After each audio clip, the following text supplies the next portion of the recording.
వారాహి లలితాదేవికి సైన్యాధ్యక్షురాలు.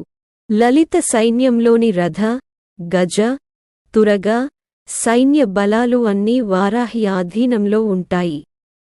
అందుకే ఆవిడను దండనాథ అన్నారు. ఆమెకు ప్రత్యేక రథం ఉంది. దాని పేరు కిరిచక్రం. ఆ రథాన్ని 1000 వరాహాలు లాగుతాయి.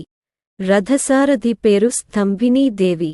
ఆమె రథంలో దేవతా గణమంతా కొలువై ఉంటుంది. ముఖ్యంగా ఆయుర్వేద మూలపురుషుడైన ధన్వంతరి, దేవవైద్యులైన అశ్విని దేవతలు వారాహి రథంలో ఉంటారు. సప్త మాతృకలలో వారాహి ఒకటి. ఆమెను లక్ష్మీదేవి స్వరూపంగా కూడా కొలుస్తారు. ఆమె వరాహస్వామి అర్ధాంగి.